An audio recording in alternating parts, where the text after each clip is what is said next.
राधे राधे। आप सभी का राधे सत्य चैनल में स्वागत है। भगवान से भी करिए, माता रानी से प्रार्थना करिए होंगे और ठीक प्रकार से होंगे। जैसे कि कार्तिक का पावन महीना चला आ रहा है और इसमें ये कथाओं का दौर चल रहा है। इसमें अब कार्तिक महात्म का 16वां अध्याय। श्रीमन नारायण नारायण नारायण, लक्ष्मी नारायण नारायण नारायण, तुलसी नारायण नारायण नारायण, श्रीमन नारायण नारायण नारायण। बोलो कार्तिक महात्म की जय।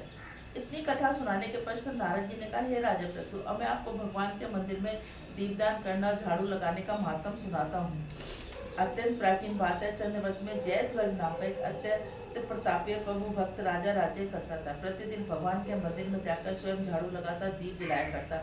एक दिन वितिहोत नामक राजपुरोहित स्वयं राजा को यह कार्य करते हुए देखकर विस्मय से पूछने, राजन, भगवान को प्रसन्न करने के लिए भी अनेक भक्तियुक्त कार्य हैं, फिर मंदिर में स्वयं सफाई करना तथा दीप जलाने में इतनी अधिक श्रद्धा का क्या रहस्य है? राजा ने हाथ जोड़कर अत्यंत विनय भाव से कहा, महाराज, इस संबंध में मेरे पूर्व जन्म का एक अत्यंत विस्मय इतिहास है, जो भगवत कृपा से मुझे इस जन्म में याद है। यदि आपका आदेश हो तो वह घटना मैं आपको सुनाऊं। पूर्व जन्म की वह घटना सुनाते हुए राजा जयध्वज ने कहा, सतयुग में स्वयचित मदंतर में वेद प्रांगणों का जानने वाला एक ब्राह्मण था, जो अत्यंत विद्वान होते हुए भी दुष्कर्मों में लिप्त रहता। उसके खोटे कर्मों के कारण उसके बंधु बांधवों ने उसका परित्याग कर दिया। एक दिन भूख प्यास से अत्यंत दुखी हो वह घूमता फिरता नर्मदा नदी के तट पर जा पहुंचा। वहीं पर उसके प्राण त्याग दिए। उसकी स्त्री भी ब्रह्मचारिणी थी, अतः उसके बांधवों ने उसे घर में ही निकाल दिया। उसी के गर्भ से अत्यंत पापी में उत्पन्न हुआ। उस जन्म में मेरा नाम दंड केतु था। दूसरों की स्त्री वैश्य और धन के लिए मैंने गौ पशु अनेक मनुष्यों की हत्या की। इस प्रकार पाप पूर्ण जीवन व्यतीत किया। एक रात्रि को किसी दूसरी स्त्री के भोग करने की इच्छा से मैं एक सूने देवालय में गया। वहां जाकर मैंने वस्त्र से स्थान साफ किया और दीप जलाया। उस सूने मंदिर में दीप जलाता देखकर ग्राम राक्षस वहां आ गए। मुझे चोर या डाकू समझकर उन्होंने लाठियों से मुझ पर इतने प्रहार किए कि मेरी मृत्यु हो गई। प्राण निकलते ही भगवान के दूत वहां आ गए, मुझे सुंदर विमान पर बिठाकर वैकुंठ ले गए। कार्तिक के महीने में भगवान के मंदिर में झाड़ू लगाने तथा दीपक जलाने से मुझे इतना फल मिला कि कई कल्प तक स्वर्ग में सुख भोग कर मैंने चंद्रवंश में जन्म लिया। वही श्रद्धा और भक्ति पूर्वक यही क्रिया कार्तिक के पूरे महीने में की जाए तो उसका पुण्य का कहना ही क्या। एक अन्य कथा सुनाते नारद जी ने, राजा प्रतु, अब दूसरे के दीपक जलाने का महत्व है। मनु के वंश में प्रतापी राजा रैवत के पुत्र भृद बुद्धि के पुत्र नाम का एक सुदर्शन था। नाम से रूपी सुदर्शन अत्यंत सुंदर और प्रकर्मी था। भृद बुद्धि की राजधानी नर्मदा के तट के समीप महेंद्र पर्वत पर था। एक बार शिकार खेलने के लिए सुदर्शन अपने साथियों के साथ वन में गया। घूमते फिरते नदी के उस पार एक सुंदर कन्या को देखा तो साथियों को छोड़कर घोड़े पर सवार होकर तत्काल नदी के उस पार जा पहुंचा। वहां उस रूपवती कन्या को देखकर सुदर्शन उस पर मोहित हो गया। कन्या के ऊपर अत्यंत सुंदर वैशाली के पुरुष को देखकर लज्जा को प्राप्त हुई। सुदर्शन ने स्थिरता पूर्वक उस कन्या से अपना परिचय पूछा था। उस कन्या ने बताया, वह गौर राजा की पुत्री, उसका नाम मदन लता है।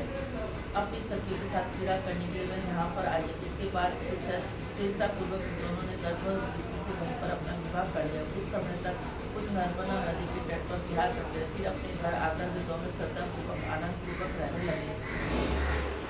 कुछ समय बाद राजा ब्रह्मदेव अपने पुत्र सुदर्शन को राज्य सौंपकर स्वयं वन में चले गए। राजा बनने के बाद सुदर्शन बड़ी तत्परतापूर्वक राजकाज कर चलाने लगे। रानी मदनलता तथा अपने पति को विष्णु भगवान की पूजा आराधना करने का उपदेश करती रहती। इस प्रकार वे दोनों ही भगवान के अनंत भक्ति बन गए। राजा सुदर्शन ने रानी की प्रेरणा से भगवान एक स्वर्ण मंदिर बनवाया। दोनों ही उसमें प्रतिदिन भगवान का पूजन कीर्तन वहां में दीपदान किया करते।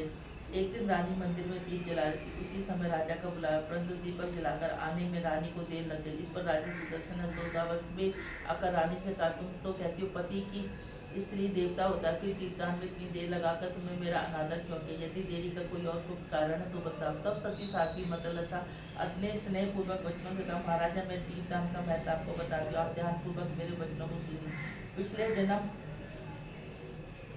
पिछले जन्म की कहानी सुनाते हुए रानी ने कहा, अपने पिछले जन्म में एक चुईया थी, गोदावरी के तट पर एक मंदिर में रहती थी। एक दिन भगवान के मंदिर में रात्रि को जलता हुआ दीपक बत्ती छोटी होने के कारण बुझने लगा। मैंने घी खाने के लोभ से बत्ती को मुंह में पकड़ कर उठाया। मेरे इस प्रकार करने से दीपक की लौ तेज हो गई। परंतु साथ में मेरा मुंह भी जल गया। इससे मैं मृत्यु को प्राप्त हुई, क्योंकि रात के समय भगवान का दीपक प्रज्वलित करते हुए मेरी मृत्यु थी। इसी कारण मैंने ऐसा सुंदर रूप पाया, आपकी रानी बनी। यदि कोई श्रद्धापूर्वक भगवान के मंदिर में दीप दान करता है तो उसको फल का कहना ही क्या। अपनी रानी के मुख से वचन सुनकर राजा सुदर्शन ने आजीवन कार्तिक माह का व्रत करके भगवान के मंदिर में दीपदान किया और अंत में वैकुंठ को प्राप्त हुआ। बोलो राधे राधे। 7वां अध्याय। 9वीं शरण तीर्थ में उपस्थित ऋषि मुनियों ने सूत जी महाराज जी का अमोक्ष देने वाले सब व्रतों में उत्तम 81 व्रत के महात्म को सुनो। 81 चाहे कृष्ण पक्ष व शुक्ल पक्ष की, उस दिन अन्न नहीं खाना चाहिए। 81 के दिन खाया हुआ अन्न पाप भक्षण के समान है। व्रत करने वालों को 10वीं तथा 82 को ही एक समय भोजन करना चाहिए। नारद जी द्वारा राजा पृथ्वी की सुनाई हुई कथा सुनाते हुए सूत जी ने कहा, गंगा के समान तीर्थ नहीं, माता के समान गुरु नहीं, विष्णु के समान देव नहीं, अन्न न खाने के समान तप नहीं, शांति के समान संसार में कोई सुख नहीं, सत्य के समान ज्योति नहीं, कार्तिक के समान कोई माह नहीं, ज्ञान के समान कोई लाभ नहीं, 81 के समान कोई व्रत नहीं। व्रत करने वाला प्रातःकाल उठकर भगवान का पूजन करे, पुराणों की कथा सुने, रात्रि को जागरण करे।